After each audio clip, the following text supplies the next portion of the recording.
Hello everyone, welcome to our channel current on affairs. तो आज हम 5 सितंबर के करंट अफेयर डिस्कस करेंगे और उससे पहले कल के करंट अफेयर का क्विक रिवीजन करेंगे। तो कल का पहला क्वेश्चन था, भारतीय वायुसेना के नए डिप्टी चीफ कौन बने? तो ये बने हैं तेजिंदर सिंह। और भारतीय वायुसेना कब बनी थी? 8 अक्टूबर 1932 को। इसीलिए हम 8 अक्टूबर को मनाते हैं इंडियन एयरफोर्स डे। हमारी इंडियन एयरफोर्स के चीफ कौन है? विवेक राम चौधरी। वाइस चीफ कौन है? अमरप्रीत सिंह। अमरप्रीत सिंह। प्लास्टिक अपशिष्ट प्रबंधन को बढ़ावा देने के लिए गोवा सरकार ने किस कंपनी के साथ सहयोग किया? तो ये किया बिसलेरी कंपनी के साथ। ये भारतीय कंपनी, हेडक्वार्टर मुंबई में है।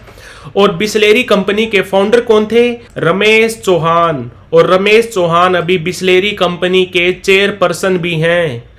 हमारी कैबिनेट ने भारत की 5वीं सेमीकंडक्टर इकाई को मंजूरी दी। कहां पर? यह लगेगी सानंद में, सानंद गुजरात में। और आपको बता दूं, इंडिया सेमीकंडक्टर मिशन ये लॉन्च किया गया था 21 दिसंबर 2021 को।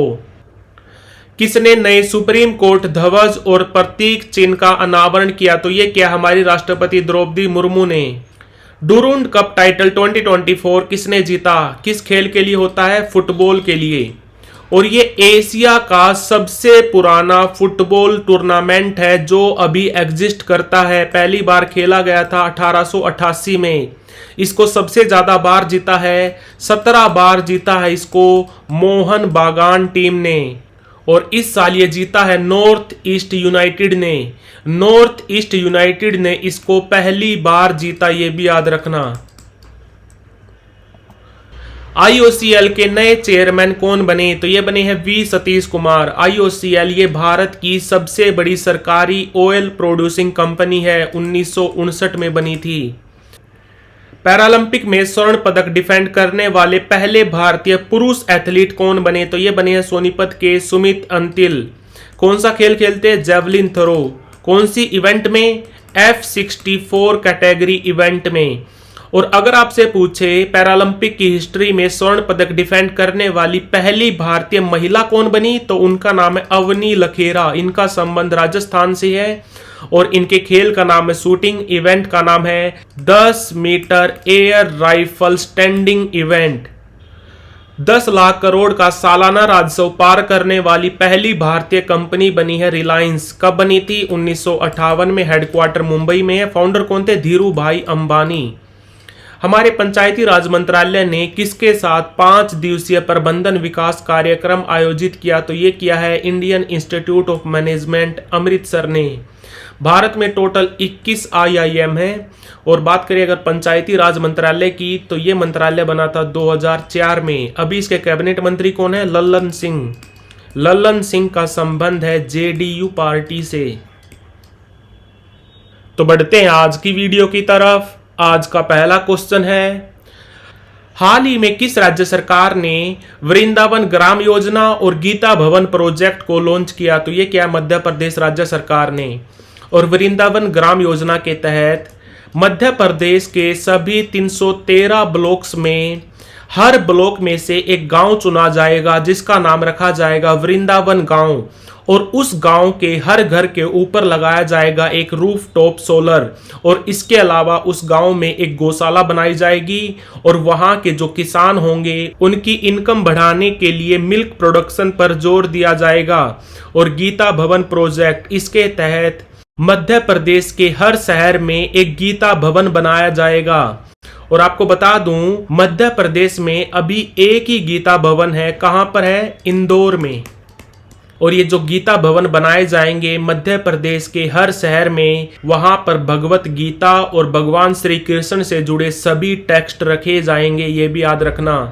तो वृंदावन ग्राम योजना और गीता भवन प्रोजेक्ट को लॉन्च किया है मध्य प्रदेश राज्य सरकार ने। सीएम कौन है? डॉक्टर मोहन यादव। पार्टी है भारतीय जनता पार्टी। कब बनी थी? 6 अप्रैल 1980 को। हेडक्वार्टर है दिल्ली में। और मध्य प्रदेश के राज्यपाल कौन है? मंगू भाई पटेल। हाल ही में किस IIT ने अबू धाबी में अपना नया कैंपस खोला? तो ये खोला है IIT दिल्ली ने। भारत में कितनी आईआईटी हैं? 23 आईआईटी हैं। पहली आईआईटी बनी थी 1951 में, आईआईटी खड़गपुर। खड़गपुर कहाँ पर है? वेस्ट बंगाल में। और अभी अभी आईआईटी दिल्ली ने अबू धाबी में अपना नया कैंपस खोला है। इसका उद्घाटन किया है अबू धाबी के क्राउन प्रिंस, जिनका नाम है शेख खालिद बिन मोहम्मद बिन जयाद अल नहान। इनका नाम याद रखना, ये अबू धाबी के क्राउन प्रिंस हैं। और इस कैंपस की नींव किसने रखी थी? 15 फरवरी 2022 को इस कैंपस की नींव रखी थी पीएम मोदी जी ने। और यूएई के प्रेसिडेंट, जिनका नाम है मोहम्मद बिन जायद अल नहान, 2022 में इसकी नींव रखी गई थी। अभी इस कैंपस को खोला गया है। इसका उद्घाटन किया है शेख खालिद बिन मोहम्मद बिन जायद अल नहान ने। ये अभी यूएई के क्राउन प्रिंस हैं। तो आंसर इसका आईआईटी दिल्ली। राष्ट्रपति द्रौपदी मुर्मू ने 1 सितंबर से शुरू होने वाले 3 साल के कार्यकाल के लिए कौन से विधि आयोग को मंजूरी दी? कौन से लॉ कमीशन को मंजूरी दी? तो आंसर इसका 23। आपको बता दूं, जो पहला लॉ कमीशन आया था वो आया था लॉर्ड मैकोले के टाइम। कब? 1834 में। अगर आपसे पूछे आज़ादी के बाद, तो आज़ादी के बाद पहला लॉ कमीशन आया था 1955 में, 1955 में। और अभी 1 सितंबर से शुरू हुआ है 23वां लॉ कमीशन। ये चलेगा 31 अगस्त 2027 तक, पूरे 3 साल के लिए। और जो 22वां लॉ कमीशन था उसके चेयरपर्सन कौन थे? तो उसके चेयरपर्सन थे जस्टिस ऋतुराज अवस्थी। इनका भी नाम याद रखना, जस्टिस ऋतुराज अवस्थी। ये हमारे 22वें लॉ कमीशन के चेयरपर्सन थे। तो आंसर इसका 23। उत्तर प्रदेश सरकार कहाँ वैदिक 3D संग्रहालय बनाएगी? तो ये बनाएगी वाराणसी में।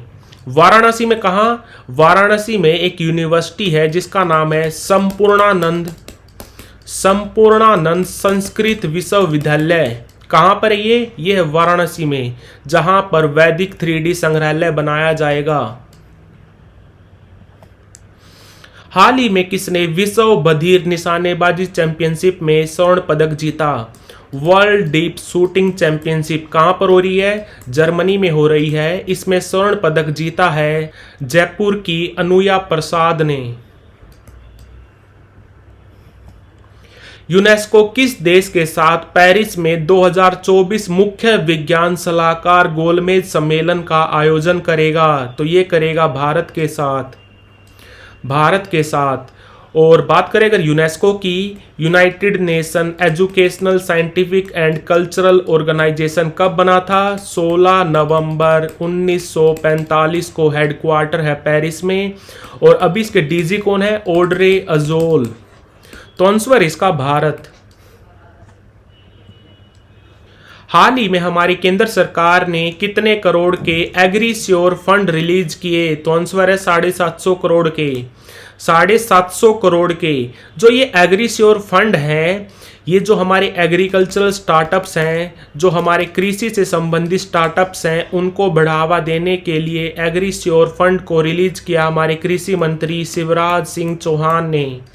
और ये जो 750 करोड़ हैं, इसमें से 250 करोड़ दिए हमारी सरकार ने, जो हमारी सेंट्रल गवर्नमेंट है। इसमें से 250 करोड़ दिए हैं नाबार्ड ने।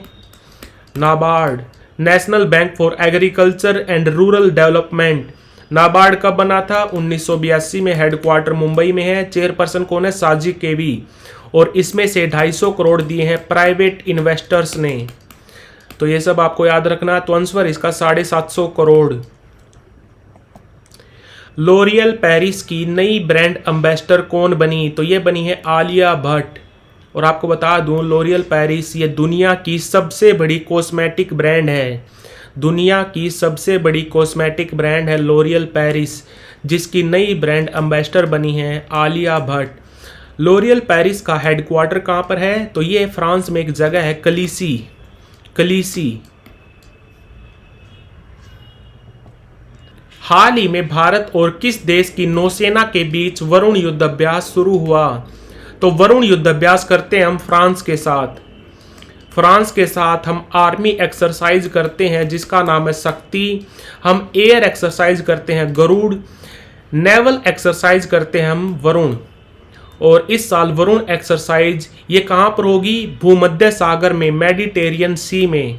और इसमें भारतीय नौसेना का एक एयरक्राफ्ट है P-8I, ये हिस्सा लेगा। भारत ने P-8I ये एयरक्राफ्ट कहाँ से लिया था? अमेरिका की कंपनी है बोइंग से खरीदा था। और ये हिस्सा लेगा वरुण युद्ध अभ्यास में। वरुण युद्ध अभ्यास करते हैं हम फ्रांस के साथ। फ्रांस के साथ हम आर्मी एक्सरसाइज करते हैं शक्ति। इसके अलावा एयर एक्सरसाइज करते हैं गरुड़। हम एक और एयर एक्सरसाइज करते हैं फ्रांस के साथ जिसका नाम है डेजर्ट नाइट भी करते हैं हम फ्रांस के साथ, ये भी याद रखना। और नेवल एक्सरसाइज करते हैं वरुण। तो like, share, subscribe. Thank you for watching current on affairs.